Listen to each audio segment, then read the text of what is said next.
Yo, salut les permapotes, c'est Rafmout. Bon bah aujourd'hui du coup moi je rends visite à Jonathan qui a un verger bio, peut-être un des rares voire le seul qui a un verger bio ici à Québec. J'avais été à l'automne cueillir des pommes chez lui avec toute la famille, c'était vachement cool et du coup moi j'avais envie d'apprendre à tailler les arbres. Voilà, j'ai quelques arbres chez moi, je n'avais jamais fait ça. Plutôt que de regarder des vidéos, je me suis dit bah écoute, je vais contacter Jonathan, je vais lui demander si je peux venir chez lui et qu'il m'apprenne à tailler des arbres. Du coup voilà, je suis là aujourd'hui, il va apprendre à faire la taille des arbres, mais en plus il va me parler un petit peu de lui, de son projet, de ses vergers, des problèmes qu'il rencontre. Kiff, yo!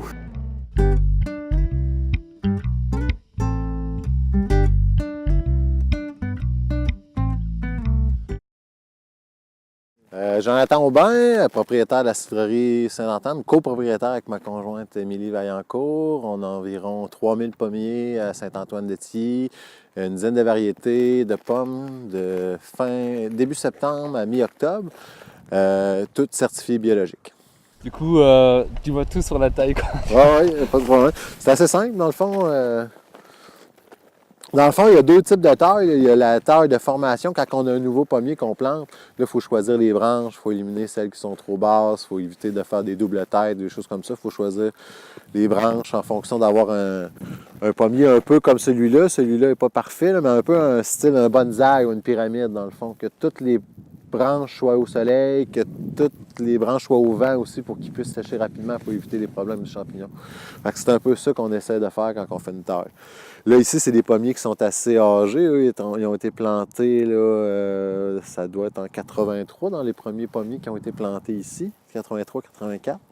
Fait que lui, c'est un lobo. C'est une super belle production.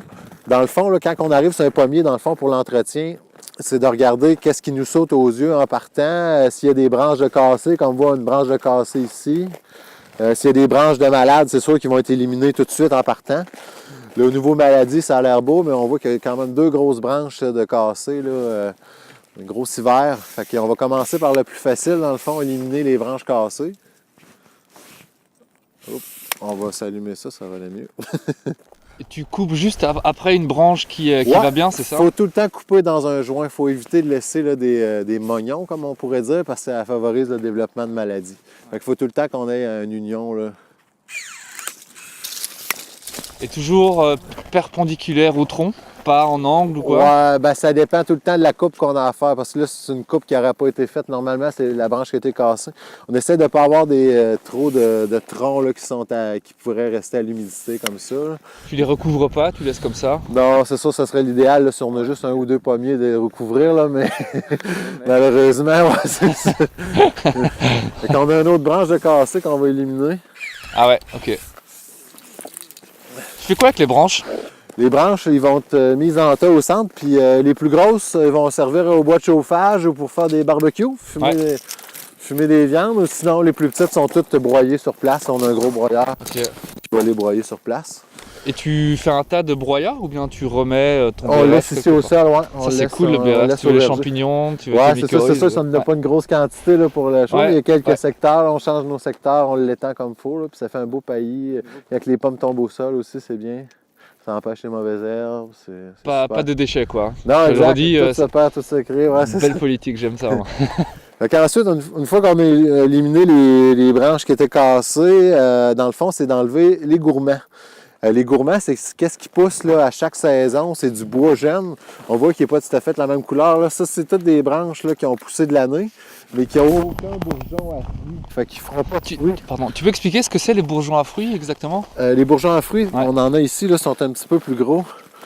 Ça, c'est des lambournes qu'on appelle, c'est des petites tiges, puis à chaque bout, on a des bourgeons à fruits. Comme toutes ces petites choses-là, il va y avoir une pomme qui va sortir. Là, ce qui est au bout, là, on voit un petit bourgeon, là. Ça, c'est la tige de l'année dernière. Ouais, mais juste à côté, il y en a deux, là. Ouais. Ça, c'est les bourgeons à fruits? Exactement, c'est ça. Ah ouais, donc il faut que la branche soit un peu plus grosse. Ouais, le bourgeon aussi est un peu plus gros. Là. Ça, c'est un bourgeon à feuilles, là, dans le fond. On voit qu'il est minuscule. Là. Ouais, ça va sûrement faire des feuilles. Si on coupe pas ça, ça va continuer de produire. Puis l'idée, c'est que l'arbre ne perd pas d'énergie à faire du bois. Nous, on ne veut pas produire du bois. On n'est pas des producteurs de bois, on est des producteurs de pommes. Fait qu'on veut au maximum qu'il concentre toutes ses énergies dans les pommes. Fait qu'en éliminant ce bois-là, déjà en partant, ça va aider. Puis aussi, ben, ça élimine là, beaucoup de feuilles là, qui vont faire de l'ombrage, qui vont aussi empêcher le vent de venir sécher les feuilles. Surtout l'Obo, c'est une variété qui est très sensible là, à la tavelure. Là. Une variété qui est assez dure à cultiver en bio. Là. Fait que c'est important là, d'aérer au max. On voit qu'il est aéré, le centre est aéré. Il faut qu'il se fasse venter, il faut qu'il se fasse sécher. On a un site qui est près du fleuve, fait que ça nous aide beaucoup parce qu'ils vendent tout le temps, même en été. Fait que ça sèche rapidement. Fait que ça diminue beaucoup là, le temps que le champignon a pour s'implanter. Fait que ça nous aide beaucoup. C'est un problème pour la neige, mais on s'en sert pour... Les pour pommiers ça. aiment bien le vent ou pas trop? Pas trop non plus quand même, c'est sûr que... Fait que là, on va faire le ménage, on va tout enlever les gourmands qui sont ici. Quand on coupe, c'est important de laisser un petit rebord, un petit tourlet pour permettre la cicatrisation. Si on coupe vraiment trop ras, Ouais. la cicatrisation ne se fera pas bien. Quand on voit ici comment que ça se fait, c'est une grosse branche qui a été coupée il y a quelques années, puis la cicatrisation en vient tranquillement. Si on avait coupé plus ras ici, là, ça aurait été beaucoup plus long. Là. Ouais, ok. On a coupé tous nos gourmands. Là. Les pommiers comme ça, les séminaires, là, c'est assez long. Là. Des fois, ça peut prendre... Ah, il t'enlève vraiment tout, ouais. Ah ouais, c'est vraiment un gros ménage. Là. Mais c'est parce que t'as la taille que tu veux, donc t'as pas besoin de le laisser pousser Exactement, encore. c'est ça. Ben, après avoir enlevé mes gourmands, là, je vais regarder qu'est-ce que ça dit. Il y a peut-être des branches qui ont grossi, que là, peut-être que c'est moins intéressant, il commence à avoir moins d'espace. C'est qu'on voit ici, là, ça se croise un petit peu. Ouais. Il y a comme, lui, il est bizarre, là, comme une triple tête. Là. Je sais pas pourquoi il est rendu comme ça. Là. C'est ça que, ici, c'est un verger que on a beaucoup de dommages par la neige. Fait que des fois, il y a des grosses branches qui sont cassées, fait qu'on garde pas tout le temps ça qu'on voudrait. Mais ça finit par faire des pommiers des fois un peu plus spéciaux. Là, pas des pommiers d'exposition, mais quand même, des pommiers sont très productifs. Là. Je vois de quoi tu parles, j'ai le même problème chez moi. J'ai des arbres qui ont des formes très rigolotes. Ouais, c'est ça. Fait que c'est vraiment de faire le ménage branche par branche, d'éliminer, faire le tour, les gourmands. Ça, c'est un peu trop agressif, même si c'est pas un gourmand. On voit qu'il remonte trop vers le haut. Tout ce qui est un angle trop agressif, On veut pas que ça remonte vers le haut, c'est ça? On veut que pas ça trop, continue non, c'est ça. Plus que ça soit linéaire, comme une pyramide finalement. Là. Ouais. Chacun à sa place. Ouais, je vois, ok. Chacun à sa place. Ouais, pas de chicane, pas de branche qui se touche non plus. On voit lui, là, il revient vers elle. Si on la laisse aller. Donc tu sais que s'il va pousser, Comme ouais. ça, c'est un peu agressif. Ouais. Ça aussi, la petite branche là. Ça, c'est tout des gourmands. Ça aussi. On dit de simplifier, là, comme là, il y a une branche principale, puis il y en a une petite qui veut s'en venir.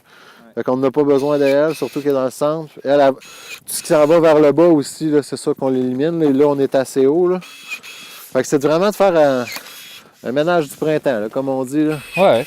Si on prend l'éliminer. Tu fais quoi des branches qui descendent comme celle-là par exemple? Est-ce que ça c'est ok ou bien c'est Ouais, juste c'est ok parce qu'on est assez haut, on est quand même à 6 pieds du sol. C'est sûr que si on serait plus bas, tout ce qui est trop bas, là, surtout avec le poids des pommes, il faut ça pas va que ça toucher touche au le sol? fait que ça va être éliminé. Là. Faut pas que ça touche le sol. Non, faut pas que ça touche le sol. De toute façon, en tondant la pelouse ou quelque chose comme ça, ça va être brisé. S'ils touchent le sol aussi, ils vont être trop dans l'humidité, c'est sûr qu'ils sont pas belles. Là. Okay. Ils vont être boueuses, ils sont pas... Fait que tout ce qui est environ, là, je vous dirais, là, 2 à 3 pieds du sol est éliminé, là, les petites branches. Là. Okay. On va continuer de faire le tour. C'est important de dégager le centre, là, s'il y a des branches dans le centre. Ouais. Le centre, c'est plus dur à sécher un petit peu. Là. Ouais. Fait que ça, c'est bon. Ici, là, elle revient beaucoup dans le centre, là, justement. On va Ah ouais, carrément quoi. Bah, salut. Faut se dire aussi qu'il va y avoir trop de pommes, le pommier. Tu sais, au début, ça fait peur un peu, là, d'y en enlever, mais on va arriver là, après la floraison, puis souvent, le pommier a trop de pommes, il faut lui en enlever. Là. Fait que, sinon, ils cassent, tu veux dire, puis après... Ouais, ils peuvent casser, ou sinon, s'ils sont trop petits, c'est que le pommier n'a pas assez d'énergie pour les faire grossir. Voilà, ça c'est une branche qu'on vient de couper, on l'a coupée. Parce que regarde, tu vois, t'as la branche qui commence à s'assécher un petit peu. C'est un chancre c'est un champignon qui fait ça. Et donc tu le vois, tu vois que la branche est morte. Elle est sur le tronc, sur l'arbre, donc elle ne devrait pas devenir sèche comme ça. Donc quand c'est sec, ben, tu coupes. L'autre caractéristique, c'est les petits points. Là, regarde, je sais pas si tu vois bien. T'as plein de petits points, tu vois qu'il n'est pas en grande forme, quoi. Ben voilà, quand t'as ça, tu ne questionnes pas, hein, tu coupes. Tu coupes près du tronc. Voilà. Voilà, ça c'est bon pour ce matin. On a fait toute la rangée là, à deux. Combien de temps ça nous a pris? Petite 2 heures, un peu moins. Ouais, 1h45, 2 heures. Ah, voilà, c'était cool. Un coup plein de branches. Yeah. Il reste plus que ça.